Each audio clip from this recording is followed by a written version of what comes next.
अस्सलामुअलैकुम students, welcome to my channel educational and skills. It's me Amna Ahmad और आज का हमारा टॉपिक है मसल्स। मसल्स क्या होता है बेसिकली, ये जो है ना हमारे आर्म्स में, हमारे लेग्स में जो मूवमेंट होती है ना, वो मसल्स के कॉन्ट्रैक्शन की वजह से होती है। अच्छा, मसल्स क्या होते हैं बेसिकली? मसल्स हमारे पास हमारे बोन्स से अटैच्ड होते हैं, ठीक है ना। कुछ होते हैं, कुछ नहीं भी होते हैं, बट हमारे आर्म्स एंड लेग्स से जो है ना मूवमेंट हो रही होती है। जो आर्म्स एंड लेग की जो है ना मूवमेंट अगर देखें हम, आर्म्स में जो मसल्स हमारे पास होते हैं वो हमें मूवमेंट में हेल्प कर रहे होते हैं और लेग्स में भी वही होता है, ठीक है। Muscles are connective tissue consist of fibrous cells, यानी कि फाइब्रस सेल्स होते हैं। आप लोगों ने मसल्स जो है हम लोग पीछे से पढ़ रहे हैं, काफ़ी जो है हमें पहले से क्लासेस में हमें मसल्स के बारे में पढ़ाया गया है। उसके अंदर में फाइब्रस सेल्स होते हैं। कंसिस्ट ये जो टिश्यू मसल्स हैं वो फाइब्रस सेल्स जो है ना उनका जो है ना उनसे बने हुए होते हैं tissues. These tissues have tendency to contract and relax, यानी कि फाइब्रस सेल से मिलते हैं। जब फाइब्रस सेल मिलते हैं तो वो कनेक्टिव टिश्यू बनाते हैं। कनेक्टिव टिश्यू जब मिलते हैं तो वो मसल बनाते हैं। बात क्लियर हुई? These tissues have tendency to contract and relax, यानी कि ये जो हमारे पास टिश्यूज़ हैं, कनेक्टिव टिश्यूज़, इनके पास कॉन्ट्रैक्ट होने की और रिलैक्स होने की इनके पास जो है ना पावर या प्रॉपर्टी कहने हैं कि वो होती है इनके पास, ठीक है। लाइक हम जो है ना इसके यहाँ पे आपको देख सकते हैं कि यहाँ पे जो है ना ये जो है ना रिलैक्स हो गए हैं, ये रिलैक्स हो गए हैं नीचे वाले, और ये ऊपर वाले जो है ना कॉन्ट्रैक्ट हो गए। सो इस तरीके से इनके पास ये प्रॉपर्टी होती है, ठीक है। The vertebrate possesses 3 kind of muscles, यानी कि हमारे पास 3 काइंड के मसल्स होते हैं। Skeletal muscles, cardiac muscles and smooth muscles. Skeletal tissue पे पहले, स्केलेटल मसल्स पे पहले आ जाते हैं कि ये क्या होते हैं हमारे पास। ये मसल्स कौन से होते हैं? जो स्केलेटन यानी कि हमारे बोन्स से अटैच्ड होते हैं, उन मसल्स को हम कहते हैं स्केलेटल मसल्स, लाइक लेग्स के, आर्म्स के एटसेट्रा, ठीक है। फिर these are also called striped striated muscles because they have alternate thick and thin, means dark and light bands, ठीक है। मीन्स क्या, ये कॉन्ट्रैक्ट और रिलैक्स कर सकते हैं। मूव होने का रिस्पॉन्सिबिलिटी, मूव करने की इन्हीं के पास होती है, ठीक है। सो नेक्स्ट है cardiac muscles. Cardiac muscles basically आपको पता होगा कि कार्डियक किसको कहते हैं, लाइक हार्ट के डॉक्टर को कहते हैं कार्डियोलॉजी, कार्डियोलॉजिस्ट, ठीक है ना। अब नेम से तो हम अंदाज़ा नहीं लगा सकते, तो हमें आगे बढ़ना पड़ेगा। These our muscles which build the walls of heart, means के कार्डियक मसल्स, कार्डियोलॉजी हम कहते हैं हार्ट की स्टडी को, मीन्स के कार्डियक, हार्ट से हमें पता चल रहा है कार्डियक से ही कि ये हार्ट से रिलेटेड है। हार्ट के चारों तरफ जो वॉल्स होती हैं उन्हें हम कार्डियक मसल्स कहते हैं, ठीक है ना। फिर ये थोड़ी थोड़ी सी जो है ना स्केलेटल मसल्स से मिलती जुलती हैं, बट ये ब्रांच्ड इन नेचर होती हैं। और skeletal muscles voluntary in nature होते हैं, मीन्स के मूवमेंट हम चाहेंगे तो होगी, नहीं चाहेंगे तो नहीं होगी, ठीक है। और ये ब्रांच इन नेचर होती हैं, ठीक है ना। फिर उसके बाद जो है ना work under the control of SAN, यानी कि ये वॉलेंट्री नहीं होते, खुद से वर्क नहीं करते। ये जो है ना सिनो ऑरिक्यूलर नोड के ज़रिए जो है ना उसके अंडर में कंट्रोल होता है, वो इसको SAN ही इनको कंट्रोल कर रहा होता है, और ये उसी के अंदर में काम कर रही होती हैं। कौन काम कर रही होती हैं? कार्डियक मसल्स, ठीक है ना। फिर थर्ड नंबर पे आता है स्मूथ मसल। स्मूथ मसल्स कौन से होते हैं? Smooth muscles are the earliest form of voluntary point of view. They are made up of long and spindle shaped cells. Each cell contains single nucleus. Means कि अब ये जो है ना क्या होते हैं, अब मैं इनको अगर सिंपल फॉर्म में आपको समझाना चाहूँ तो ये इनवॉलेंट्री नेचर होते हैं, ठीक है।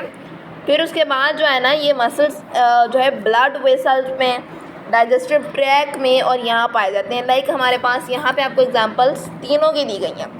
First of all cardiac muscle पे आते हैं, सो वो हार्ट की वॉल्स होती हैं और वो ऐसे दिखते हैं, ठीक है। नंबर 2 पे आते हैं स्केलेटल मसल्स, जो कि हमारे लेग्स एंड आर्म्स में मूव जहाँ पे चीज़ें हो रही थी वहाँ पे मौजूद होते हैं। फिर आते हैं स्मूथ मसल्स, जो हमारे पास डाइजेस्टिव ट्रैक्ट में हमारी वेसल्स जो होती हैं वो भी मसल से बनी हुई होती हैं, वो स्मूथ मसल से बनी हुई होती हैं, ठीक है। उम्मीद है कि ये तीनों आपको पार्ट्स अच्छे तरीके से जो है ना समझ में आ गए होंगे। Support and locomotion is mainly due to the skeletal system and skeletal muscle system. The contraction and relaxation of skeletal muscles allows the bones to move.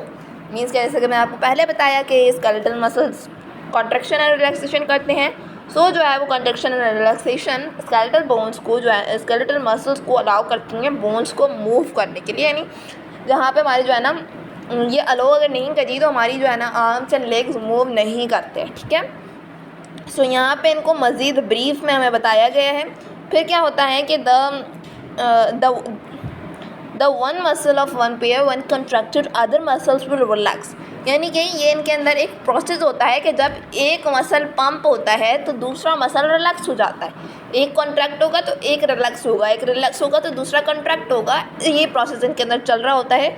यानी कि ये जो है ना एक मसल दूसरे मसल्स के अगेंस्ट काम कर रहा होता है और इस प्रोसेस को हम कहते हैं एंटागोनिज्म, ठीक है। एंटागोनिज्म प्रोसेस होता है ये, ठीक है ना। फिर इसके एक्शन जो होते हैं बाइसेप्स एंड ट्राइसेप्स होते हैं, ठीक है ना। आर्म्स के अंदर जो है ना बाइसेप एंड ट्राइसेप की गुड एग्जांपल है बाइसेप एंड ट्राइसेप। ये क्या होता है, कैसे ये जो है ना अगेंस्ट काम करते हैं, कैसे होता है ये एंटागोनिज्म क्या होता है, वो सब कुछ मैं आपको यहाँ पे इस पिक्चर से एक्सप्लेन करती हूँ। लाइक देखें यहाँ पे आपको नज़र आ रहा है कि बाइसेप जब पंप हो रहा है तो ट्राइसेप जो है ना वो जो है ना लूज़ हो रहा है, रिलैक्स हो रहा है। फिर जब यहाँ ट्राइसेप पंप हो रहा है तो यहाँ जो है ना बाइसेप जो है ना वो रिलैक्स हो रहा है। सो इसी तरीके से होता है एंटागोनिज्म का प्रोसेस, ठीक है ना। सो यहाँ पे मैं नीचे वाले इस पैराग्राफ के अंदर अगर हम देखें तो यहाँ हमें क्या बताया गया है कि अगर हम ये वाले इस वाले जो है ना पॉइंट को जो है ना देखें, when the bicep muscles contract it pools upon the radius bone of the radius bone of the lower arm. When the bend of arm the elbow, the bending process is called the flexum. यानी कि हमारे पास जो है ना, यानी कि जब ये जो है ना हमारे पास बाइसेप जो है ना ये वाली इस वाली फिगर के अंदर जो आपको बताया गया है, ये वाली फिगर के अंदर जो आपको बताया गया है बाइसेप्स जो है ना वो क्या होती हैं, जब कॉन्ट्रैक्ट होती हैं तो क्या होता है कि रेडियस पुल हो जाता है। रेडियस क्या होता है, ये बीच वाली ये जो होती है इसको रेडियस कहते हैं।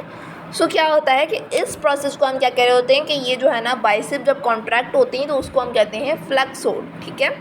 और जब ट्राइसेप जो है ना ट्राइसेप जो हमारे पास हैं ये जब ना कॉन्ट्रैक्ट होते हैं तो इसको हम कहते हैं एक्सटेंशन। क्या कहते हैं, एक्सटेंशन कहते हैं, ठीक है। सो यहाँ पे हमने ये सब कुछ स्टडी कर लिया कि इनमें क्या क्या चीज़ें होती हैं। अब आते हैं हम next topic disorder of skeleton system. Means के मैंने आपको ये वाला टॉपिक मसल्स क्लियर कर दिया है, उम्मीद है कि समझ में आ गया होगा। अगर कोई भी क्वेश्चन है तो कमेंट बॉक्स में आप लोग मुझे बता सकते हैं, मैं आप लोगों के तमाम मसले हल करने की पूरी कोशिश करूँगी।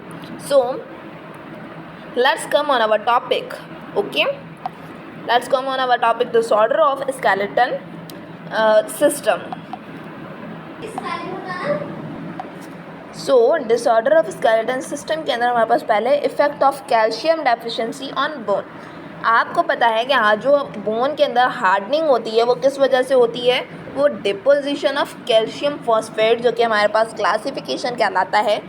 मीन्स अगर सिंपल अल्फाजों में हम बात करें तो हमारी बोन्स की जो हार्डनेस होती है वो क्यों होती है, वो कैल्शियम आयंस की वजह से या विटामिन डी की वजह से होती है, ठीक है ना। जब उसकी हमारे पास डेफिशिएंसी हो जाएगी सो क्या होगा कि हार्डनेस ख़त्म हो जाएगी और हमारी बोन्स क्या हो जाएंगी, स्मूथ हो जाएंगी, ठीक है ना। क्या हो जाएंगी, स्मूथ हो जाएंगी, सॉफ्ट हो जाएंगी, और जिसकी वजह से हमें क्या हो सकता है, डेंटल वीकनेस हो सकती है और ऑस्टियोपोरोसिस हो सकता है या चाइल्डहुड रिकेट्स हो सकता है, ठीक है ना। अब एक एक करके हम इन तमाम चीज़ों को डिस्कस करते हैं, ठीक है।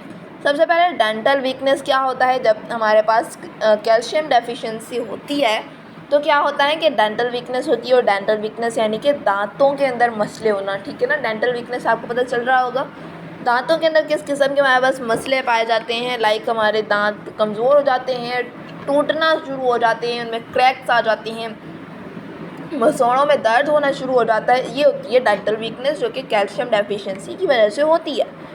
नंबर 2 आते हैं ऑस्टियोपोरोसिस की वजह से। ऑस्टियोपोरोसिस के ऊपर ये कम्प्लीटली लिखा गया है कि ऑस्टियोपोरोसिस क्या होता है, बट यहाँ पे रिकेट्स की हमें पिक्चर दी गई है, डेंटल वीकनेस की और ऑस्टियोपोरोसिस की हमें पिक्चर नहीं दी गई है, ठीक है ना। सो यहाँ पे ऑस्टियोपोरोसिस को मैं आपको एक्सप्लेन करती हूँ कि ऑस्टियोपोरोसिस क्या होता है। ऑस्टियोपोरोसिस एक ऐसा डिसऑर्डर होता है, लाइक मैं आपको इसको एग्जांपल से समझाती हूँ। लाइक ये मेल या फीमेल है जिसकी ये बैकबोन है, ठीक है ना, ये मेल या फीमेल है, ये इसकी बोन है। लाइक फॉर एग्जांपल ये देखिए ये नॉर्मल है हमारे पास, ठीक है ना। यहाँ पे मैं स्ट्रेट थोड़ी सी बनाने की, ये नॉर्मल हमारे पास जो है ना नॉर्मल ह्यूमन की स्पाइनल कोड है, ठीक है। अब जब हमारे ऑस्टियोपोरोसिस यानी कि हमें कैल्शियम डेफिशिएंसी होती है, तो वो लाजमी सी बात है हमारी हड्डियों पे जो है ना, बोन्स पे जो है ना, वो असरअंदाज होगी।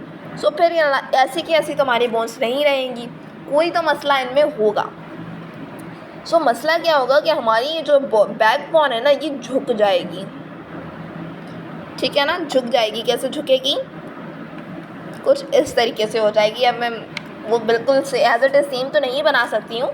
सो इस तरीके से ये जो है ना ऑस्टियोपोरोसिस जब होता है तो हमारी बोन ऐसे झुक जाती है। आपने देखा होगा कि जो बूढ़े हजरात होते हैं, जो बुजुर्ग हजरात होते हैं, उनकी जो है ना इस तरीके से कमरें झुक जाती हैं। वो ऑस्टियोपोरोसिस जो है ना एक डिसऑर्डर है जो है कैल्शियम डेफिशिएंसी का, ठीक है। समझ में आ रही है बात?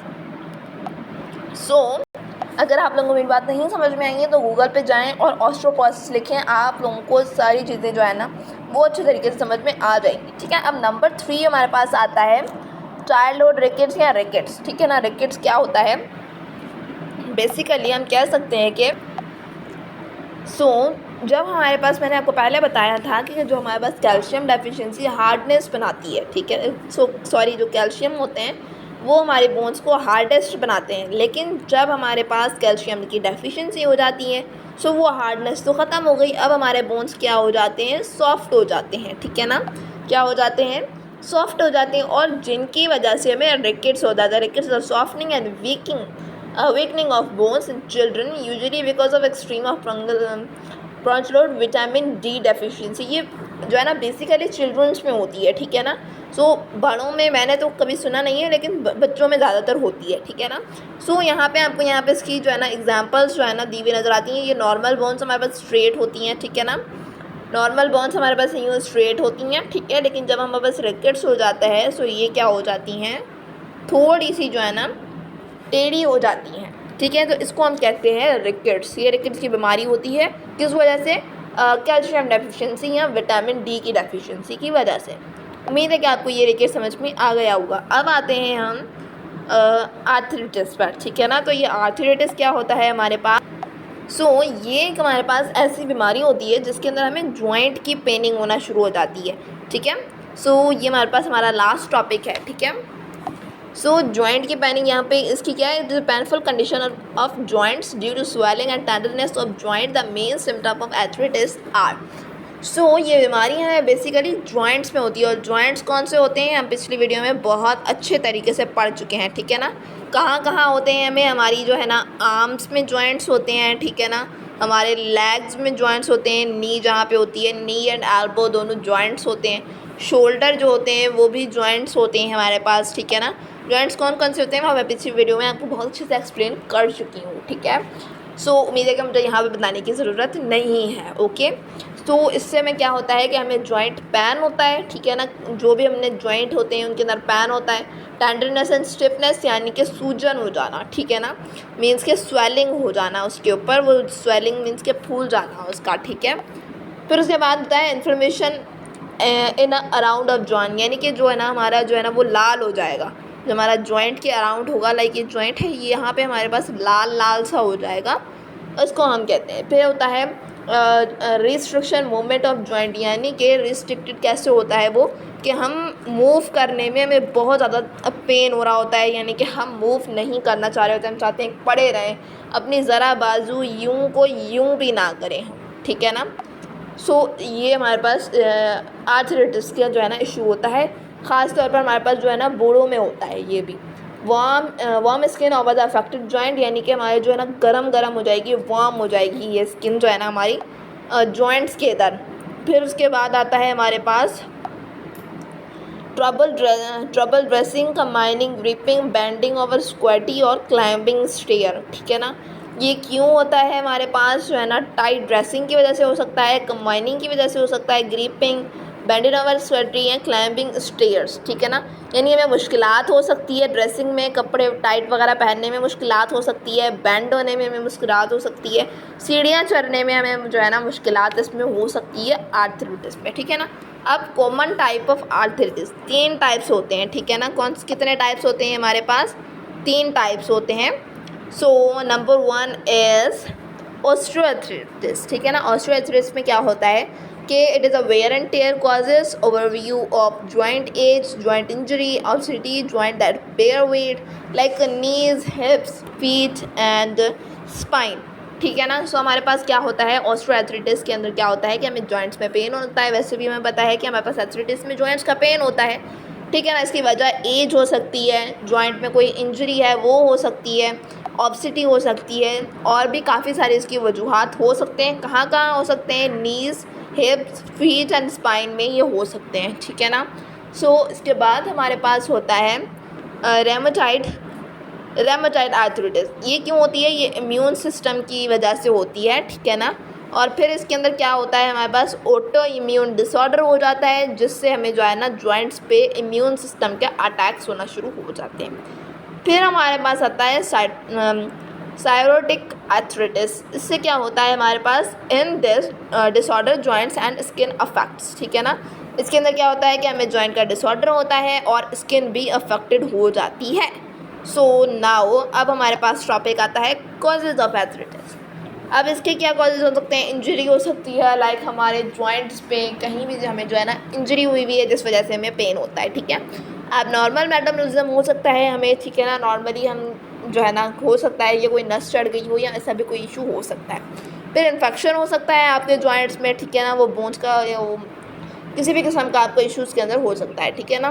फिर होता है ऑटो इम्यून सिस्टम, यानी कि जैसा कि मैंने आपको यहाँ पे बताया जो है ना साइरोटिक आर्थराइटिस में आपको मैंने बताया कि इम्यून सिस्टम की डेफिशिएंसी, सॉरी यहाँ पे रेमेटॉइड आर्थराइटिस में इम्यून सिस्टम की डेफिशिएंसी की वजह से डिसऑर्डर होता है, ठीक है। सो हमारे पास फिर आता है genetic makeup and reduction in a normal amount of cartilage और स्वेनल फ्लूइड। अब कार्टिलेज और स्वेनल फ्लूइड मैंने आपको बताया था कि क्या होता है पिछली वीडियो के अंदर। तो आप लोगों ने अगर पिछली वीडियो नहीं देखी है तो काइंडली जाके वो वीडियो देख लें, जिससे आपको कार्टिलेज क्या होता है वो सब कुछ क्या होता है आपको पता चल जाएगा। नेक्स्ट है role of obesity and arthritis. Obesity put stress to joints, means कि अब इस पूरे जो है ना पैराग्राफ की अगर मैं एक ही बात करूँ तो क्या होता है ये, ठीक है। बेसिकली हम जब जो है ना कहीं भी बैठते हैं, हमें कहीं पेन होता है, लाइक हम जैसे टांग पे टांग चढ़ाते हैं, लाइक यहाँ पे हमें नज़र आ रहा है यहाँ पे, तो क्या होता है हमारे पास कि हमें पेन होता है। सो हम क्या करें कि उसको सहारा दें, ठीक है ना, उसको हम सहारा दे के ऊपर चढ़ाएँ या सहारा दे के सीढ़ियाँ चढ़ें हम, या कुछ भी हम जो है ना। सो उसको हम कहते हैं obesity as one of the cause of arthritis. उम्मीद है कि आपको समझ में आ गया होगा और ये चैप्टर भी हमारा होता है कंप्लीट। अब ना चैप्टर 5 हमारे पास है रिप्रोडक्शन, ठीक है।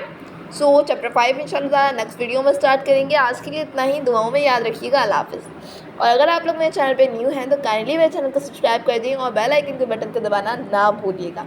सो अल्लाह हाफ़िज़।